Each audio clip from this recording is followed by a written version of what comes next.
இஸ்லாம் மதத்தை பின்பற்றாதவர்களை அவர்களை இந்த காஃபீர் என்று அழைக்கிற ஒரு சொல்லாடல் ஒன்று இருக்கிறது. ஆகவே அவர்கள் எந்த நோக்கத்தில் அந்த சொல்லை பயன்படுத்துகிறார்கள்?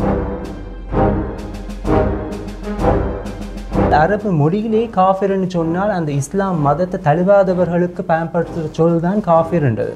இங்கிலீஷில் நீங்கள் டிரான்ஸ்லேட் பண்ண நீங்கள் என்றால் நான் முஸ்லீம் அல்லது இன்ஃபிடல் அல்லது மிஸ்டிக்கு சொல்லப்படுகின்ற சொல்.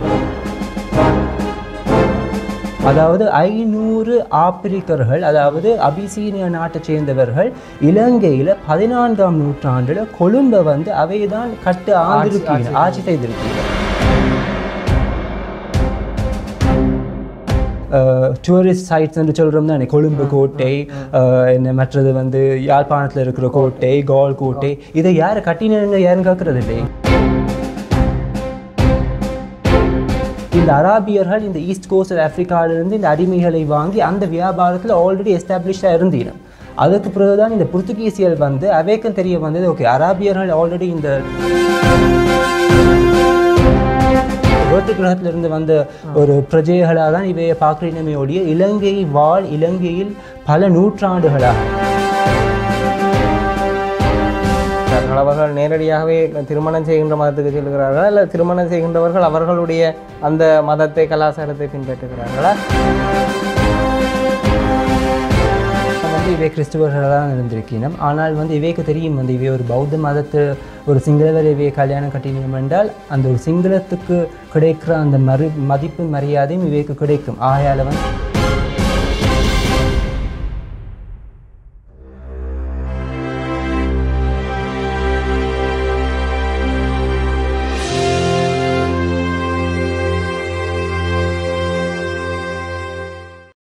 நாங்கள் இன்று ஒரு வித்தியாசமான கலந்துரையாடல் நிகழ்ச்சியூடாக உங்களை சந்திக்கிறோம். இன்றைய நிகழ்ச்சி வந்து இலங்கையினுடைய இன மத குழுக்கள் சம்பந்தமான வரலாறுகள் பற்றிய விடயங்களை நாங்கள் ஒரு தொடர்ச்சியாக பார்ப்பதற்கு இருக்கின்றோம். இதன்போது பல்வேறு மதப்பட்ட இன மத குழுக்கள், அதே போல பேசப்படாத இனங்கள், ஒதுக்கப்பட்டிருக்கின்ற குழுக்கள் சம்பந்தமாகவும் உரையாடுவதற்கு நாங்கள் தயாராகி இருக்கின்றோம். அந்த வகையில் இந்த கலந்துரையாடல் நிகழ்ச்சியில் எங்களுடன் தொடர்ச்சியாக பங்கேற்பதற்காக வரலாறு சம்பந்தமான ஆய்வுகளில் அதிகமாக ஈடுபட்டவரும், அதே போல பல்வேறு விதமான இன மத குழுக்கள் சம்பந்தமாக அவர்களுடைய தனித்துவங்கள் சம்பந்தமான ஆய்வுகளை செய்தவரும் நூல் எழுத்தாளருமாக இருக்கின்ற டாக்டர் ஜமீர் ஹரீம் அவர்களை நாங்கள் இந்த நிகழ்ச்சிக்கு அழைத்திருக்கின்றோம். வணக்கம். வணக்கம். நாங்கள் இன்றைய நிகழ்வில் குறிப்பாக பேசப்பட இருக்கின்ற விடயத்தை பார்க்கின்ற பொழுது இந்த கஃபீர் இனம் சம்பந்தமான விடயங்களை நாங்கள் பார்க்க இருக்கின்றோம். அந்த வகையில் இவர்களினுடைய வரலாறு எங்கே ஆரம்பிக்கின்றது? நீங்கள் கஃபீர் இனம் என்று நீங்கள் எடுத்தீங்கள் என்றால் அந்த கஃபீர் இனத்துக்கான அந்த சொல் கஃபீர் என்றதே வந்து ஒரு அரபி சொல்லிருந்து வந்த ஒரு சொல்லாக இருக்குது. ஆனால் இலங்கையில் மட்டும்தான் நம்மளோட ஆப்பிரிக்க சந்ததியினர் வந்து கஃபீர் என்று அழைக்கிறோம். ஆனால் நீங்கள் ஆப்பிரிக்கா எடுத்து நீங்கள் என்றால் நீங்கள் சவுத் ஆப்பிரிக்கா, லெசோத்தோ, பாட்ஸ்வானா அப்படியான நாடுகளுக்கு நீங்கள் போனீங்கள் அந்த இது ஒரு பிரச்சனைக்கு உட்பட்ட ஒரு சொல்லாக தான் இருக்குது. நீங்கள் ஒரு ஆப்பிரிக்க இனத்தவர்களை நீங்கள் கஃபீர்னு சொன்னீங்கள் என்றால் அங்கே ஒரு கலவரமே ஏற்படும். ஏன்னு சொல்லி இது ஒரு டெரகேட்டரி டேர்ம், ஒரு இனத்தை வந்து ஒரு கேவலப்படுத்தி ஒரு இலக்கணமாக சொல்கிற ஒரு சொல்லாதான் ஆப்பிரிக்க கண்டத்தில் பார்க்குறீங்க. இலங்கையில் வந்து ஆங்கிலத்தில் கஃபீர் என்றும், தமிழில் காப்பிலி என்றும், சிங்களத்தில் வந்து காப்பிரி என்றும் அழைக்கப்படுகின்ற ஆப்பிரிக்காவிலிருந்து இலங்கைக்கு கொண்டு வரப்பட்ட அடிமைகள் மற்றும் சிப்பாய்கள், இராணுவத்துக்கு வந்த இராணுவ வீரர்கள், அவருண்ட சந்ததியினர் குறிப்பிட்ட ஒரு சொல். ஸ்ரீலங்கன் ஆப்பிரிக்கன் கம்யூனிட்டிக்கு அக்காலத்திலிருந்து, அதாவது புர்த்துகீசிய காலகட்டத்திலிருந்து இவைக்கு யூஸ் பண்ண அந்த சொல் தான் காப்பிரி என்று சொல்கிறது. அது நான் சொன்ன மாதிரி வந்து முதல் முறையாக வந்து அராபியர்கள் தான் இந்த காஃபிர் என்ற சொல் வந்து பயன்படுத்தினது. காஃபிர் என்று சொன்னால் ஒரு மதமற்றவர்கள், அதாவது ஒரு இன்ஃபிடல்னு சொல்லுவோமே, மிஸ்டிக் அண்டு இஸ்லாம் அற்றவர்களுக்கு அராபியர்கள் முதல் முறையாக அந்த ஈஸ்டர்ன் கோஸ்ட் ஆஃப் ஆப்பிரிக்காவிலிருந்து அந்த அடிமைகளை வாங்குகிற தருணத்தில் இந்த அடிமைகளுக்காக பயன்படுத்தின சொல் தான் இந்த காஃபிர் என்றது. அதுக்கு பிறகுதான் இந்த புர்த்துகீசியர்கள், அதாவது 16ஆம் நூற்றாண்டு கணக்கிலிருந்து இந்த புர்த்துகீசியர்கள் வந்து அதே ஈஸ்ட் கோஸ்ட் ஆஃப் ஆப்பிரிக்காவிலிருந்து பிரதானமாக வந்து மொசாம்பிக் நாட்டிலிருந்து மற்ற நாடுகளிலிருந்தும் இந்த அடிமைகளை வாங்கி போட்டு இவையை வந்து கொண்டு வர்றது இந்தியாவில் வந்து மலபார் கோஸ்ட், கோவா, அதே மாதிரி தியூ, தமான் என்று சொல்லப்படுகின்ற இடங்கள் வந்து 16ஆம் நூற்றாண்டு தொடக்கத்திலிருந்து இது வந்து போர்ச்சுகீஸ் காலனிஸாக இருந்தது. ஸோ அந்த காலனிஸுக்கு கொண்டு வந்து அதுக்கு பிறகு வந்து இலங்கை வந்து ஒரு போர்த்துகீசிய காலனியாக மாற்றப்பட்ட பொழுது, இலங்கை இந்த மேரிடைம் ப்ராவின்சஸ் வந்து போர்ச்சுகீஸ் காலனைஸ்ட் ஏரியாஸை மாற்றப்பட்ட பொழுது வந்து இந்தியாவிலிருந்து இவை வந்து இலங்கைக்கு கொண்டு வரப்பட்டினம். முதலாக வந்து இவை அடிமைகளாக கொண்டு வந்தினம். அடிமைகளாக கொண்டு வந்ததன் பிறகு இவை வந்து போர் வீரர்களாக மாறினோம். ஏன்னு சொன்னால் வந்து அடிமைகள் சோல்ஜர்ஸ் நம்பர் வந்து குறைஞ்சு கொண்டிருந்த தருணத்தில் போர்த்துகீசியர்கள் இலங்கைக்கு வந்த பொழுது இவைக்கு வந்து கன யுத்தங்கள் போர்கள் புரிய வேண்டிய ஒரு கட்டாயத்துக்கு உட்பட்டினம். அந்த தருணத்தில் வந்து இலங்கை சிங்களவர்களோ தமிழர்களோ வந்து போர்த்துகீசிய ஆர்மியில் ஜாயின் ஆக இல்லை. ஆகையால் வந்து வெளிநாடுகளிலிருந்து தான் கொண்டு வர வேண்டிய ஒரு கட்டாயத்துக்கு உட்பட்டினம். இவை வந்து மலாக்கா, மலேசியாவில் இப்போது இருக்கிற மலாக்கா அப்படியான போர்ச்சுகீஸ் காலனிஸ்லேருந்து கொண்டு வந்தினம். அதே தருணத்தில் வந்து இந்தியாவிலிருந்து சிப்பாய்கள் கொண்டு வரப்பட்டினம். அதே தருணத்தில் வந்து இந்த கோவா, டமான் தீவு, மலபார் கோஸ்டில் இருக்கிற இந்த ஆப்பிரிக்கர்கள், மொசாம்பிக் நாட்டிலிருந்து கொண்டு வரப்பட்ட ஆப்பிரிக்கர்களை வந்து இந்த போர்த்துகீசியர்கள் இலங்கைக்கு போருக்காக கொண்டு வந்தினம். ஏன்னு சொன்னால் இந்த கன யுத்தங்கள் நடைபெற்றன. இலங்கையின் வரலாற்று எடுத்து நீங்கள் யூஸ்வலாகவே இந்த காப்பிரி சமுதாயம் என்றாலே அடிமைகள் மட்டுமென்று தான் நாங்கள் சொல்கிறது. அதற்கு முன்னதாக ஒரு சின்ன தெளிவுபடுத்தல், குறிப்பாக நீங்கள் பார்த்தீங்களென்றால் கிழக்கு மாகாணத்தில் இருக்கின்ற முஸ்லீம் மக்களை நாங்கள் அவர்களுடன் உரையாடுகின்ற பொழுது அவர்கள் இஸ்லாம் மதத்தை பின்பற்றாதவர்களை, இந்துக்களாக இருக்கலாம் அல்லது பௌத்தர்களாக இருக்கலாம் அல்லது கத்தோலிக்கர்களாக இருக்கலாம், அவர்களை இந்த காஃபீர் என்று அழைக்கிற ஒரு சொல்லாடல் ஒன்று இருக்கிறது.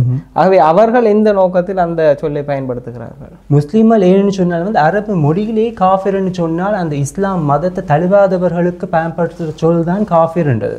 இங்கிலீஷில் நீங்கள் டிரான்ஸ்லேட் பண்ண நீங்கள் என்றால் நான் முஸ்லீம் அல்லது இன்ஃபிடல் அல்லது மிஸ்டிக்கு சொல்லப்படுகின்ற சொல்.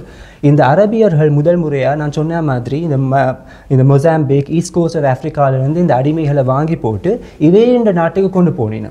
இப்போ இன்று வரையும் நீங்கள் ஈராக், குவைட் அப்படியான நாடுகளுக்கு போனீங்கள் என்றால் அங்கேயும் இந்த ஆஃப்ரிக்காவின் சந்ததியினர் இன்னும் வாழ்ந்து கொண்டிருக்கீங்க. அவைக்கு பேர் வந்து ஜன்ஜெண்டு.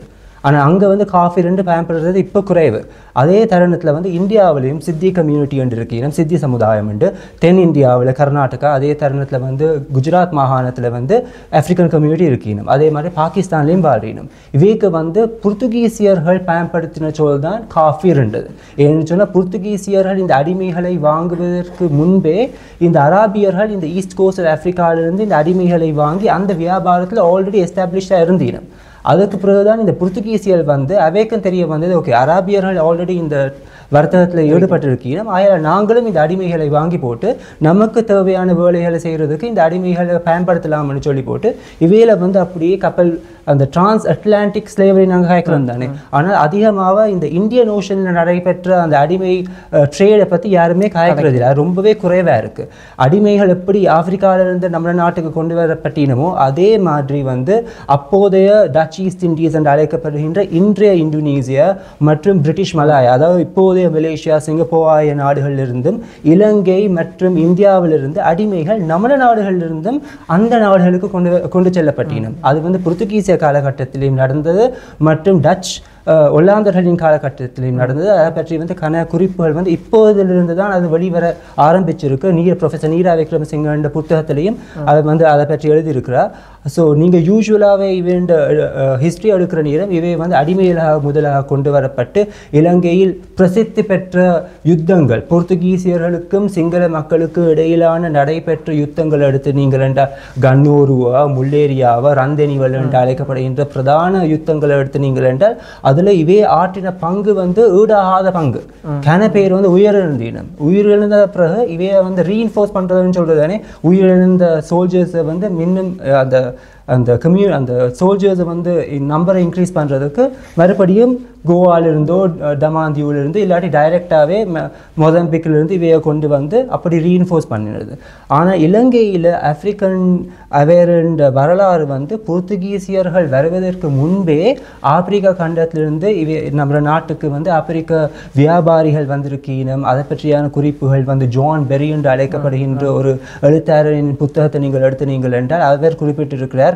ரோம சாம்ராஜ்யத்தின் பொழுது, ரோமன் எம்பையர் என்ற பொழுது வந்து இவையே வந்து இன்டர்மீடியரிஸாக கடமையாற்றிருக்கணும். இன்டர்மீடியரிஸ்ன்னு சொன்னால் இந்த வியாபாரிகள் இப்போதைய எத்தியோப்பியா, எரிட்ரியா, ஜிபூட்டி என்று அழைக்கப்படுகின்ற நாடுகள், ஹார்ன் ஆஃப் ஆஃப்ரிக்கா, அந்த காலத்தில் அபிசீனியா என்று அழைக்கப்பட்ட இடத்திலிருந்து இவை வந்து இலங்கைக்கு வந்து இலங்கையில் பொருட்களை வாங்கி போட்டு ரோமன் வர்த்தக வியாபாரிகளுக்கு வந்து விற்கிறது. இன்டர்மீடியரிஸை கடமையாற்றிருக்கு, ஒரு இடைத்தரகர்கள். அதே தருணத்தில் வந்து இந்த அடம்ஸ் பீக் இவ்வளவு பிரசித்தமான ஒரு இடமா இருக்குது. அப்போ பாரசீக நாட்டிலிருந்து வந்த கன பேர் வந்து பில்கிரிம்ஸை வந்திருக்கிறீனும், அதே தருணத்தில் ஆப்பிரிக்கா நாட்டிலிருந்தும் கன பேர் வந்தீனும். அதற்கான குறிப்புகள் எத்தியோப்பியா நாட்டிலையும் இருக்குது. இலங்கைக்கு போயிருக்கிறதான வரலாற்று சான்றிதழ்கள் எத்தியோப்பியாலையும் இருக்குது. அபிசீனியா என்று அழைக்கப்பட்ட இப்போதைய எத்தியோப்பியா.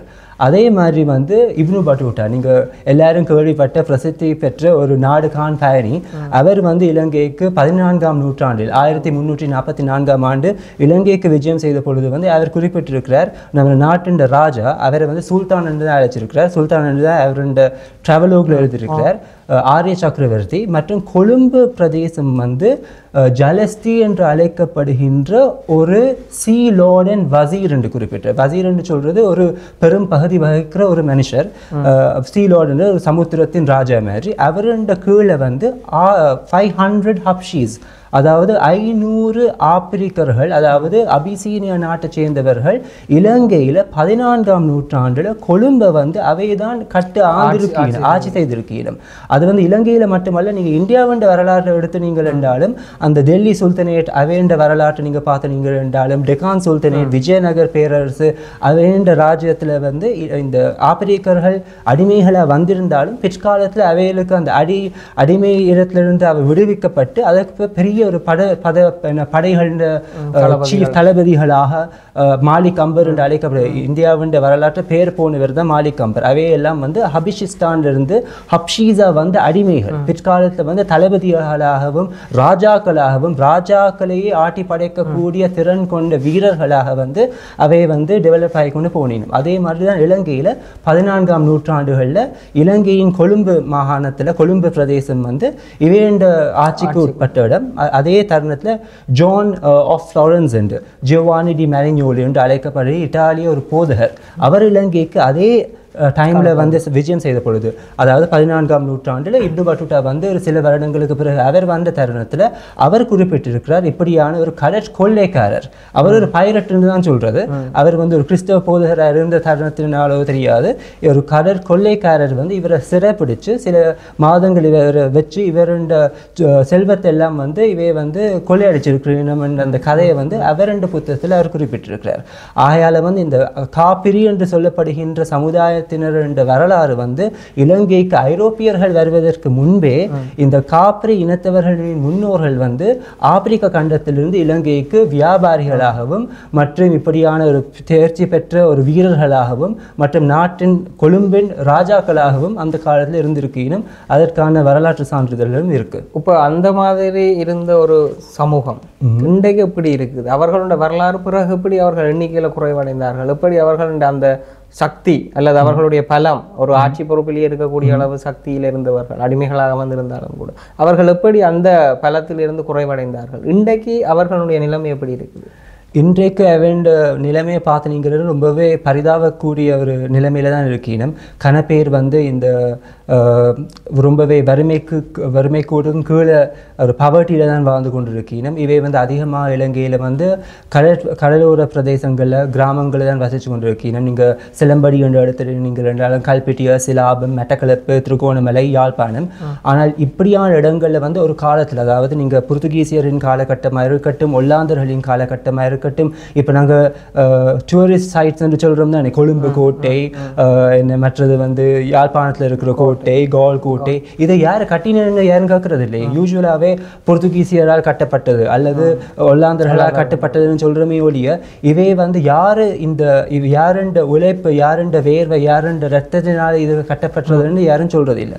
கொழும்பு கோட்டை கட்டுறதுக்கு மட்டும் 4000க்கும் மேற்பட்ட ஆப்பிரிக்கர்கள் அவைண்ட உதவியினால தான் கொழும்பு கோட்டை கட்டப்பட்டது. அதே மாதிரி வந்து நீங்கள் கால் ஃபோர்ட் எடுத்து நீங்கள் அதுவும் கட்டுறதுக்கு இவை பெரிய ஒரு பங்கு வகிச்சிருக்கீங்க. அதே மாதிரி யாழ்ப்பாணத்தில் இருக்கிற கோட்டை, இப்படியான சேவைகள் புரிஞ்சிருக்கணும். அதை தவிர்த்து நான் சொன்ன மாதிரி அந்த ரந்தனி வலு என்று சொல்லப்படுகின்ற ஒரே ஒரு யுத்தத்தை நீங்கள் நீங்கள் என்றால் 1630ஆம் ஆண்டு போர்த்துகீசியர்களுக்கும் சிங்களவர்களுக்கும் இடைப்பட்ட அந்த போரில் வந்து 84 காப்பீர்கள் தான் சர்வைவ்ட், மற்றவங்க எல்லாம் வந்து கொல்லப்பட்டினம். அப்போ அப்படியான சேவைகள் இவை வந்து ஆற்றியிருக்கணும். இந்த குறிப்பு வந்து பிரைமரி சோர்சஸ்லேயும் இந்த ஜான் டி ரிபேரோ என்று அழைக்கப்படுகின்ற போர்த்துகீசிய குரானிக்கல் அவரண்ட புத்தகத்தில் அவர் குறிப்பிட்டிருக்கிறார். அதே தருணத்தில் வந்து நீங்கள் ஒல்லாந்தர்களின் காலகட்டத்தில் பிலிப்பஸ் பால்டியஸ் என்று அழைக்கப்படுகின்ற ஒல்லாந்தர்களின் புத்தகத்திலையும் சொல்லியிருக்கிறார். நீங்கள் கேள்விப்பட்ட ஒரு பிரசித்தியான இன்னொருவர் தான் ராபர்ட் நாக்ஸ். அவர் இலங்கையில் ஒரு கைதியாக வாழ்ந்தவர், 20 வருடங்கள் அவர் வாழ்ந்தவர். அவர் வந்து சொல்லியிருக்கிறார், இவை வந்து போர்த்துகீசிய படையில் மட்டுமல்ல, ஆனால் இலங்கை ராஜாக்களின் படையிலையும் இவை இருந்திருக்கணும். நீங்கள் ராஜசிங்கர் 2ஆம் ராஜசிங்க அவரண்ட படையிலையும் இவை பெரிய பதவி வகிச்சிருக்கணும்.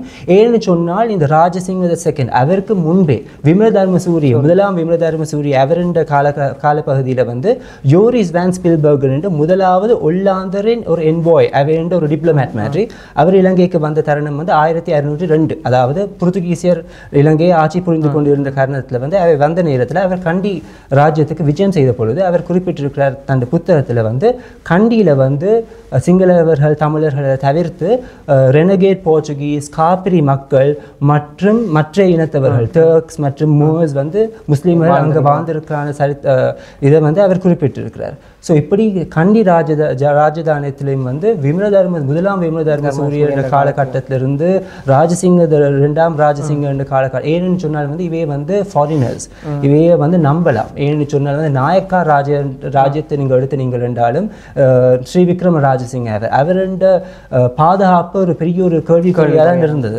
ஏன்னு சொன்னால் அவரே மற்றவங்களை நம்ப முடியாத ஒரு சூழ்நிலைக்கு தள்ளப்பட்டார். அவருடைய குடும்பத்தை பாதுகாக்கிறதுக்காக இந்த காப்பிரி இனத்தவர்கள் மற்றும் ஸ்ரீலங்கன் மிலே என்று அழைக்கப்படுகின்ற மலாய் இனத்தவர்கள் தான் இவைக்கான அந்த செக்யூரிட்டி இவையோட க்ளோஸ் செக்யூரிட்டி சர்க்கிளில் வந்து இந்த வெளிநாட்டாளர்கள் தான் பெரிய பங்கு வகிச்சு மலைகளுக்கு நடுவில் அவரை கொண்டு போய் பாதுகாத்து இவையெல்லாம் பாதுகாத்தது வந்து இந்த காப்ரி என்று அழைக்கப்படுகின்ற இந்த ஆப்பிரிக்கன் முன்னோர்களும் அதே மாதிரி இந்த மலாய் இனத்தவர்களின் முன்னோர்கள் அப்படி வாழ்ந்து பெரும் சேவையாற்றிய இந்த குடும்பம் இந்த சமுதாயம் வந்து போக போக அப்படி அழிஞ்சு கொண்டு வந்தது. பிரதான காரணம் யுத்தங்களில் கன பேர் உயிரிழந்தீனம். மற்றது வந்து என்ற இந்த உயிரிழந்த பாப்புலேஷனை மறுபடியும் கொண்டு வரத்துக்கு மற்ற நாடுகளிலிருந்து கொண்டு வர வேண்டியதாக இருந்தது. மற்றது ஆப்பிரிக்க கண்டத்தில் கன நோய்கள் இருந்தது. அப்போ இவை இங்கே இலங்கைக்கு வந்த அப்புறம் இலங்கையிட அந்த ஜெனரல் பிரேப்ரூக் பிளேஸ் இருக்குதானே, அப்போ பிரேப்ரூக் என்ற சொல்கிற அந்த ஜெனரல் அவர் வந்து தாமஸ் ஸ்கின்னர் புத்தகத்தில் பதிவு செய்திருக்கிறார். அவர் சொல்லியிருக்கிறார் இந்த நம்ம நாட்டின் வெதரும் அவைக்கு அவ்வளவு வந்து அடாப்ட் ஆகிறது ரொம்பவே கஷ்டமாக இருந்தது.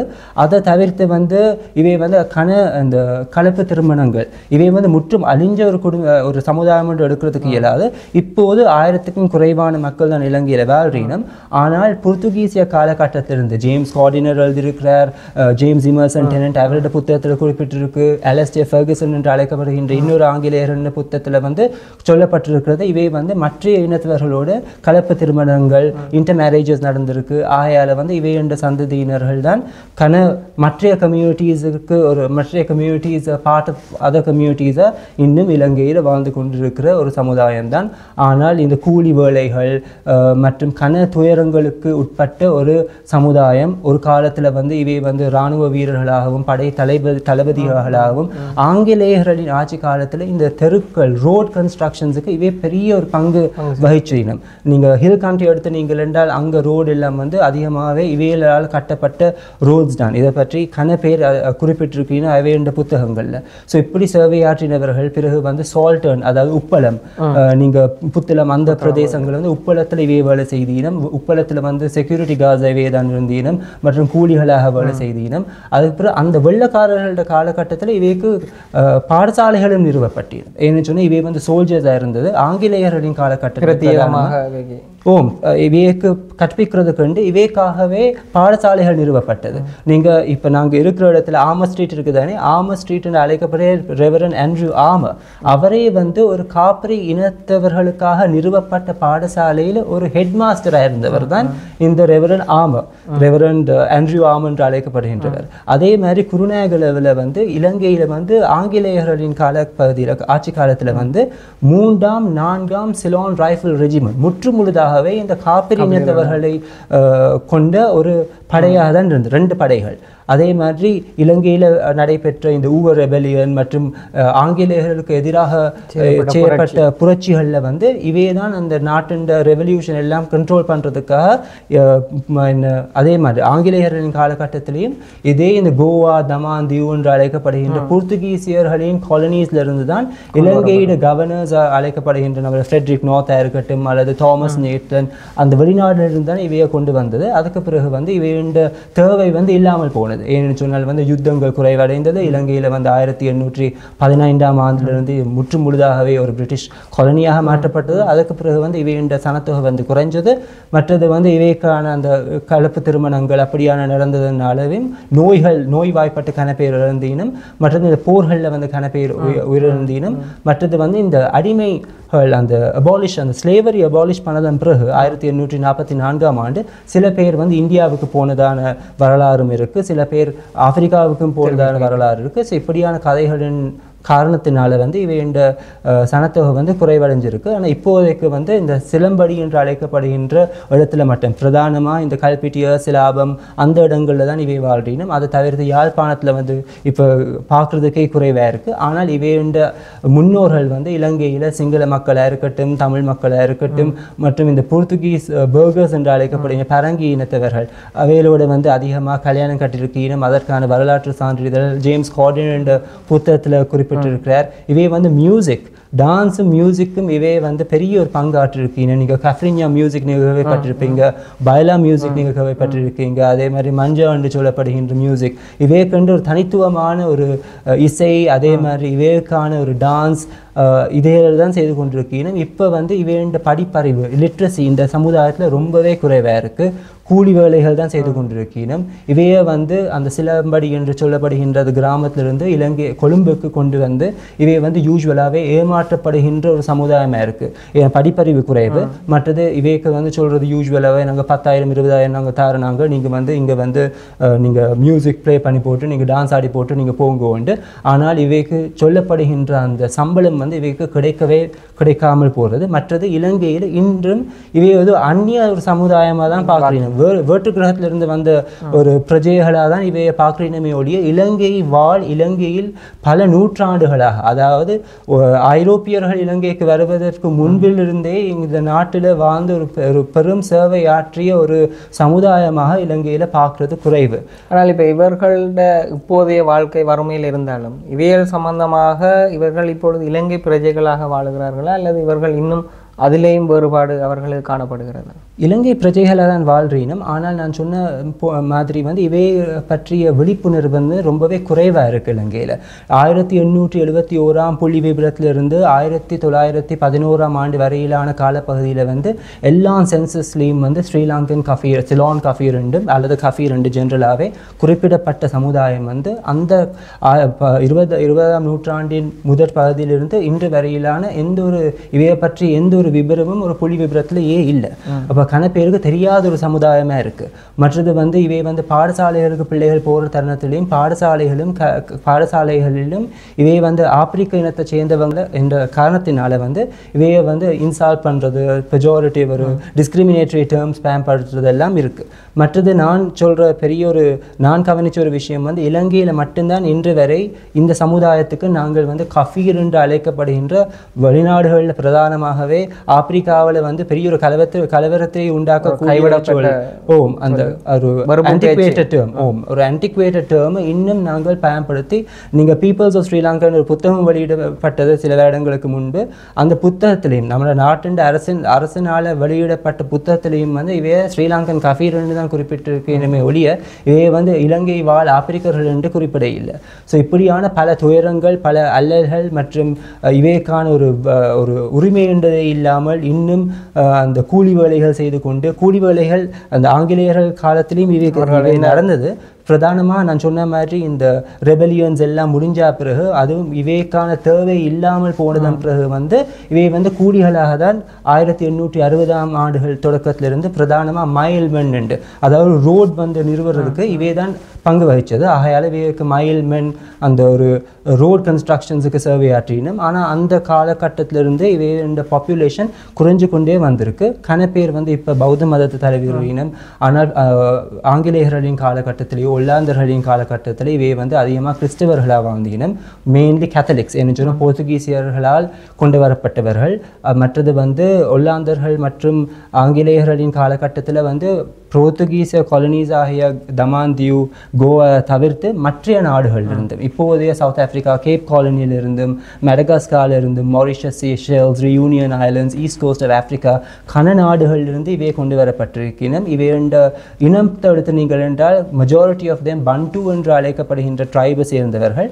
ஆனால் மற்ற இனத்தை சேர்ந்தவர்களும் இலங்கைக்கு கொண்டு வரப்பட்டு பிறகு இவைக்கு இடையிலான கல்யாணங்கள் நடந்து, ஆனால் இவைண்ட ஒரு ராபர்ட் ஹார்டி என்று அழைக்கப்படுகின்ற ஒருத்தரின் புத்தகம் வெஸ்லியன் மிஷனரி சொசைட்டி என்ற புத்தகத்தில் குறிப்பிட்டிருக்கு.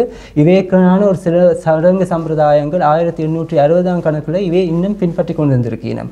பிரதானமாக வந்து மண்டையோடுகள், எருமை மாட்டின் மண்டையோடுகள் மற்றும் ஸ்பாட்டட் செட்டீஸ் என்று அழைக்கப்படுகின்ற மற்ற விலங்கினர்களின் மண்டையோடுகளை வந்து இவைண்ட வீட்டுக்கு மேலே வைப்பினமாம். இந்த காத்து கருப்பு பிடிக்கக்கூடாது அப்படியான அந்த சடங்கு சம்பிரதாயங்கள் ஒரு நம்பிக்கை என்ற பெயரில் அதை கண்டினியூ பண்ணி கொண்டு இருந்திருக்கிறோம். ரிபேரோ என்று அழைக்கப்படுகின்ற நான் சொன்ன மாதிரி அந்த ஜோ ரிபேரோ என்ற அந்த போர்த்துகீசிய காலப்பகுதியில் எழுதப்பட்ட புத்தகத்தில் வந்து இவை வந்து பாம்புகளை சாப்பிட்டதான குறிப்பும் இருக்கு.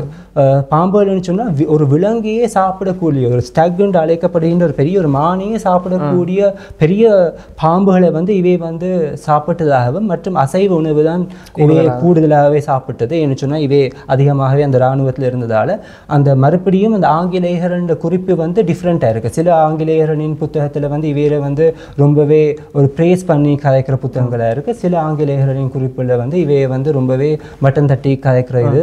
மற்றது இவை வந்து மாமிசம் போன்ற ஒரு இனமாகவும் மற்றது மது அருந்துற ஒரு இனமாகவும் அலஸ்டே ஃபர்கஸ் என்ற புத்தகத்தில் சொல்லியிருக்கிறார் வந்து if they are not drunk they are sleep and. So அப்படியான ஒரு ஆங்கிலேயர்களாலும் இவையே வந்து ரொம்பவே மட்டம் தட்டி தாழ்த்தப்பட்ட ஒரு சமுதாயமாக தான் வாழ்ந்திருக்கணும். அந்த ஆங்கிலேயர் ஏற்பட்ட அந்த தாக்கம் தான் இன்று வரை இவையை வந்து ஒரு வெளிநாட்டாளராகவும் ஒரு அந்நிய ஒரு சமுதாயமாகவும் இலங்கையில் இன்னும் பல துயரங்கள் அல்லல்களுக்கு உட்பட்ட ஒரு ஒரு சமுதாயம் ஒரு மைனாரிட்டியாக வந்து இவை வந்து கொண்டிருக்கிறேன். இப்போ நீங்கள் உரையாடுகின்ற பொழுது சொன்ன விஷயம் இவர்கள் வந்து பலர் திருமணங்களை செய்திருக்கிறார்கள், தமிழ் அல்லது இஸ்லாம் அல்லது பௌத்தர்கள் சம்பந்தமாக. அப்படி திருமணம் செய்தவர்கள் என்றபடியால் அவர்கள் இப்போது எந்த மதத்துக்கு செல்கிறார்கள்? அவர்கள் நேரடியாகவே திருமணம் செய்கின்ற மதத்துக்கு செல்கிறார்களா அல்லது திருமணம் செய்கின்றவர்கள் அவர்களுடைய அந்த மதத்தை கலாச்சாரத்தை பின்பற்றுகிறார்களா? திருமண முறைமை எப்படி இருக்கிறது? அவர்கள் இன்னும் தங்களுடைய பாரம்பரிய முறைமையை பின்பற்றி கொண்டிருக்கணும். பாரம்பரியமாக வந்து இவை கிறிஸ்துவர்களாக தான் இருந்திருக்கணும். ஆனால் வந்து இவைக்கு தெரியும் வந்து இவை ஒரு பௌத்த மதத்து ஒரு சிங்களவர் இவையை கல்யாணம் கட்டினோம் என்றால் அந்த ஒரு சிங்களத்துக்கு கிடைக்கிற அந்த மதிப்பு மரியாதையும் இவைக்கு கிடைக்கும். ஆகையால் வந்து இவை வந்து ஒரு கிறிஸ்தவ பெயர்கள் எல்லாம் அப்படி ஓரம் தள்ளிவிட்டு இவை வந்து சிங்கள பெயர்கள் மற்றும் பௌத்த மதத்தை வந்து தழுவிக்கொண்டு அப்படி அட்லீஸ்ட் த்ரூ தட் ஒரு சோஷியல் அங்கீகாரம் கிடைக்க வேணும் என்று ஏங்கிக் கொண்டு இருக்கிற ஒரு சமுதாயமாக தான் இருக்கணும். நான் சொன்ன மாதிரி படிப்பறிவு குறைவு, ஆயால் இவைக்கு என்ன நடக்கிறதுன்னு தெரியாது. தமிழர்களை கல்யாணம் சில பேர் வந்து தமிழர்களை கல்யாணம் கட்டிருக்கணும். போர்த்துகீசியர் பர்கர்ஸ் அதாவது மெக்கானிக்ஸ் என்ற ஆங்கிலேயர்களின் காலகட்டத்தில் குறிப்பிடப்பட்ட பரங்கியினர்களை கல்யாணம் கட்டினவர்கள் அப்படியே ஒரு பரங்கி இனமாகவே வாழ்ந்து கொண்டிருக்கிறேன். இப்போ இவன் அடுத்த ஜெனரேஷன் என்ன மாதிரி இருக்கு? இப்பொழுது வளர்ந்து வர ஜெனரேஷன் என்ன மாதிரி? அவர்களுடைய பரம்பரை எப்படி?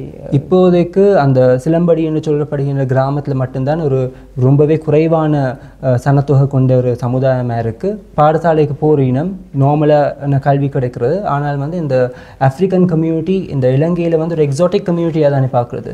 அப்போ இவேண்ட அம்மா அப்பாக்களும் வந்து இந்த பிள்ளைகளுக்கு நீங்களும் போய் இந்த மியூசிக்கை கற்றுக்கொள்ளுங்கோ, அந்த மஞ்சு மியூசிக்கை கற்றுக்கொள்ளுங்கோ, அல்லது நீங்கள் கஃப்ரீனியா பைலா அப்படிப்பட்ட மியூசிக்கை கற்றுக்கொண்டு கொழும்புக்கு வந்து இப்படி ஆடி போட்டு இந்த வருமானத்தை தான் இவை வாழ்ந்து கொண்டிருக்கணும். அல்லது கூலி வேலைகளுக்கு சிறு வயதிலிருந்தே போய் கொண்டிருக்கணும். ஆகையால் வந்து இவைக்கான ஒரு ஸ்டேட்டஸ் ஒரு டெவலப்மெண்ட்ன்றதே இல்லை. அந்த வெள்ளக்காரன்ற காலகட்டத்தில் இவை வந்து ஒரு ஒரு விதமான ஒரு தனித்துவமான ஒரு சமுதாயமாக இருந்திருந்தாலும் இலங்கையின் இண்டிபெண்டன்ஸுக்கு பிறகு இவை வந்து ஒரு தாழ்ந்த, யாருக்கும் தெரியாத, ஒரு அறியப்படாத ஒரு கம்யூனிட்டியாக தான் இருக்குது. இவை டாக்குமெண்ட்ரிஸ் இவையை பற்றி செய்திருக்கீங்க. அந்த தருணத்துலையும் இவையை சொல்கிறது வந்து இவையில் வந்து இலங்கை வாழ் மக்களை வந்து ஏமாற்றுறது கதைகள் தான் அதிகமாக குறிப்பிட்டிருக்கேன். இவையில கொண்டு வந்து இவைக்கு உரிய சம்பளத்தை தராமல் இவையை இன்னும் ஒரு வேலைக்காரர்களும் கூலி வேலைகள் செய்வதற்காகவும் மற்றும் அந்த லேபரர்ஸ் மற்றும் பிளான்டேஷன்ஸ்லேயும் இவையை வந்து கொண்டு போய் அதுக்கப்புறம் இவையை வந்து அப்படியே முற்றுமுழுதாகவே இவைக்கு தேவையான விஷயங்கள் ஒன்றும் பூர்த்தி செய்யப்படாத ஒரு நிலைமையில தான் இவை இருக்கணும். நீங்கள் சொன்ன மாதிரி ஒரு சிங்களத்தை கல்யாணம் கட்டினவை என்றால் இவையண்ட சந்ததி அப்படியே சிங்களமாகவே மாறுறது. அவை வந்து ஒரு போர்ச்சுகீஸ் பர்கரை கல்யாணம் கட்டினோம் என்றால் சந்ததியினர் ஒரு பரங்கியராகவே வாழ்றது. முஸ்லீம் கல்யாணம் கட்டினதுக்கான சான்று வந்து குறைவாக இருக்குது. ஆனால் தமிழர்கள் பிரதானமாக மட்டக்களப்பு, திருகோணமலை, யாழ்ப்பாணத்தில் வாழ்ந்தவர்கள். இப்போ சில பேர் நாங்கள் முற்றுமுழுதாகவே இந்த ஒரு சமுதாயத்தை சேர்ந்தவங்கன்னு சொன்னாலும் அந்த பிரதேசங்களில் வாழ்கிற மக்களின் முன்னோர்கள் சில பேர் வந்து இந்த இனங்களிலிருந்து வந்தவர்களாகவும் இருக்கலாம். இலங்கையில் வந்து இவை வந்து யூஸ்வலாகவே இவைண்ட முக தோற்றத்தை வச்சு தான் இவை ஆப்பிரிக்கர்கள் தெரிய வருது. ஆனால் இலங்கையிலையும் ஆப்பிரிக்கர் அல்லாதவர்களின் ஃபிசியோனமி என்று சொல்கிறது ஆங்கிலத்தை, அவையண்ட முக ஜாடியை நீங்கள் பார்த்தீங்கள் என்றால் அவையும் இந்த ஆப்பிரிக்கர்களுக்கு ரொம்பவே ஒத்துப்போகிற அந்த முகஜாடைகள் கொண்டவர்களை இலங்கையில் கன பிரதேசங்கள் உங்களால் காண்றதுக்கு முடியுமா இருக்குது. இறுதியாக எனக்கு 2 விடயங்கள். ஒன்று வந்து நாங்கள் வளமையாக இந்த மாதிரியான இனங்கள் சம்பந்தமான உரையாடுகின்ற பொழுது இலங்கை ஒரு பல்லின நாடு அல்லது பல்லினத்துவத்தை அங்கீகரிக்கின்ற நாடு என்று சொல்லுகின்றோம். நாங்கள் மல்டிபிள் எத்தினிக் கண்ட்ரி என்று நாங்கள் அதை உலகத்தில் சொன்னாலும் கூட இந்த பல்லினத்துக்கான சமத்துவ அந்தஸ்து சம்பந்தமாக பல இனங்களும் போராடி கொண்டிருக்குது. அதே மாதிரி பார்க்கல இந்த நாங்கள் பேசுகின்ற கஃபீர் இனம் சம்பந்தமாகவும் அவர்களும் அந்த மாதிரியான ஒரு போராட்டத்தை முன்வைக்கின்றார்கள். ஆகவே இந்த மாதிரியான பிரச்சனைக்கு அல்லது இவர்களுடைய பாதுகாப்புக்கு உங்களுடைய ஆய்வின்படி என்ன ஒரு முன்மொழிவை வைப்பீர்கள்? நான் சொல்கிறது வந்து இவைக்கான அந்த படிப்பு, இவைக்கான பாடசாலைகள் யூஸ்வலாகவே இந்த பாடசாலையில் இந்த டிஸ்கிரிமினேஷனை முதல்ல ஒழிக்க வேணும். மற்றது வந்து இவை வந்து கொழும்புக்கு வேறு தருணத்துலேயும் வந்து இவை வந்து இலங்கையில் பிரஜைகள்ன்றது இலங்கை பிரஜைகள், அதாவது நம்ம மக்கள் வந்து இவை வந்து நார்மல் பீப்புளாக பார்க்க வேணும். அதை தவிர்த்து அந்நிய இனமாக பார்க்குறத நிப்பாட்டினால்தான் இவைக்கும் அந்த ஒரு இவையும் நாட்டுண்ட ஒரு பாட்டாக இவே பார்ப்பினும். இவே லைக் யூஸ்வலாகவே இந்த கஃபீர் சமுதாயமே அவையை வந்து ஏதோ நாங்களும் ஒரு வேற்று கிரகத்திலிருந்து வந்த மாதிரி தான் அவையே பார்த்துக்கொள்கிறது. ஏன்னு சொன்னால் நம்ம நாட்டில் வந்து அவைக்கான ஒரு உரிமையோ அவைக்கான ஒரு மரியாதையோ ஒரு அங்கீகாரமோ ஒன்றும் கொடுக்கறது இல்லை. பிரதான விஷயம் என்னை பொறுத்தவரையும் வந்து இவை வந்து கல்வி ஒரு பிரதான அங்கம் வகிக்கு. மற்றது வந்து இலங்கையின் வரலாற்று புத்தகங்களில் சோஷியல் ஸ்டடீஸ் அப்படியான சிலபஸில் வந்து இவையை பற்றிய ஒரு விழிப்புணர்வு ஏற்படுத்த வேணும். அடிமைகள் என்ற அந்த கதையை மட்டும் விட்டு போட்டு இவை ஆற்றிய மற்ற சேவைகள், நாங்கள் கொழும்பு கோட்டை அப்படியான கோட்டைகள் இவையால் தான் கட்டப்பட்டது. இலங்கையில் பிரதானமான பாதைகள், வீதிகள் பிரதானமாக அந்த மலைய பிரதேசங்களில் வந்து மலைய தமிழர்களும் இவையும் ஒன்றிணைஞ்சு தான் இந்த பாதைகள் எல்லாம் கட்டின தருணத்தில் கனப்பேர் உயிரிழந்தீனம். ஸோ இப்போ இவே இந்த சாக்ரிஃபைஸ் வந்து யாருக்கும் தெரியாமல் போயிருக்கு. அதே மாதிரி நாங்கள் வயலா மியூசிக் இவ்வளோ பேர் வந்து ஒரு கிரிக்கெட் ஸ்டேடியத்துக்கு போனாலும் ஒரு எந்த ஒரு ஸ்போர்ட்டிங் இவெண்ட்டாக இருந்தாலும் அந்த வயலா மியூசிக் அவ்வளோ பிரசித்தியமாக இருக்குது. ஆனால் வந்து இந்த பைலா, கஃப்ரின்யா, மஞ்சா மியூசிக் இந்த மியூசிக்கே இவே கொண்டு வந்து அதுக்கப்புறம் இவையிலும் அந்த பரங்கி இனத்தவர்களும் இவை 2 பேரும் சேர்ந்து பிரசித்தி செய்த அந்த மியூசிக்குக்கான ஒரு அங்கீகாரமே இல்லை. ஸோ இவை வந்து இவைகளுக்கான ஒரு அங்கீகாரம் நம்ம நாட்டில் வர வேணும். மற்றது வந்து இந்த கஃபீர் என்று நான் அதுக்கு முற்றுமுழுதாக நான் அப்ஜெக்ட் பண்ணுறேன். நான் இப்படியான சொல் இன்னும் நம்மளோட பாவனையில் இருக்கிறது வந்து நமக்கு ஒரு ஒரு ஒரு இன்சால்ட்டிங்காக இருக்குது. ஏன்னு சொன்னால் வந்து மற்ற நாடுகளில் இந்தியாவை எடுத்து நீங்கள் இந்தியாவில் சித்தின்னு தான் அழைக்கிறது. சித்தின்னு சொல்கிறது இவை வந்து அடிமைகளாக வந்து பிற்காலத்தில் தளபதியான மாற்றப்பட்ட தருணத்தில் வந்து இவையை சையீத் என்று அழைக்கப்படுகின்றது. அதாவது ஒரு பெரிய ஒரு உத்தியோகத்தில் இருக்கிறவர்கள், பெரிய ஒரு அந்தஸ்தில் இருக்கிறவர்களுக்கு சொல்லப்பட்ட அந்த சையீத் சொல் தான் பிற்காலத்தில் வந்து சித்தி என்று மாற்றம் செய்யப்பட்டது. சையீத் வந்து நபி அவர்களின் சந்ததியினருக்கும் அதே சொல் தான் பயன்படுறது. ஆனால் இந்தியாவில் சித்தி கம்யூனிட்டி என்றும் மற்ற நாடுகளில் ஜென்ஜ் என்றும் மற்ற ஆசிய நாடுகளில் வந்து பல இன்னொரு பெயர்கள் தான் அவை பயன்படுத்தின ஒழிய இந்த கஃபீர் என்று சொல்கிற பெயர் வந்து பயன்படுத்துறது குறைவு. இலங்கையில் கஃபீர் லைம் என்று ஒரு எலுமிச்சை காய்க்கும் கஃபீர் லைமன்னு பெயர் இருக்குது. ஏன்னு சொன்னால் இந்த வெளிநாடு பிற்காலத்திலிருந்து கொண்டு வரப்பட்ட விஷயங்கள். ஆகையால் இவைக்கான அந்த அங்கீகாரம் முதல்ல வந்து இந்த பாடசாலைகளில் வந்து பிரதானமாக இந்த ஆசிரியர்கள் வந்து இந்த பிள்ளைகளை வந்து அந்த எப்படி மற்ற பிள்ளைகளை பார்க்குறீனமோ அதே மாதிரி இந்த பிள்ளைகளையும் பார்க்க வேணும். சம அந்தஸ்து இந்த பிள்ளைகளுக்கு கிடைக்கப்பெற வேணும்.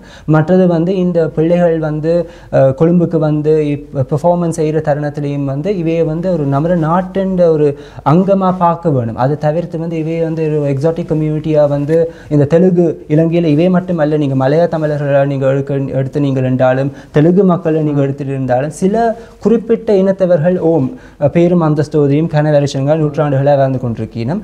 ஆனால் இப்படிப்பட்ட சமுதாயங்கள் வந்து அந்த காலம் தொட்டு பிரதானமாக நம்ம நாட்டு சுதந்திரம் அடைஞ்சா பிறகு இவைக்கான ஒரு அங்கீகாரமே இல்லாமல் ஏன்னா புத்தகங்களையும் இவைப்பட்ட ஒரு குறிப்பும் இல்லை. அப்போ புத்தகங்கள் இல்லை, நீங்கள் ஒரு மியூசியத்துக்கு போன நீங்கள் என்றாலும் அங்கேயும் இவை பற்றி ஒரு இன்ஃபர்மேஷனும் இல்லை. ஸோ இப்படி போய்கொண்டு இருந்த நீங்கள் என்றால் இலங்கையில் இப்படியான மக்கள் வாடினம் என்றும் தெரியாது, இவைக்கான ஒரு சம உரிமையும் இல்லை.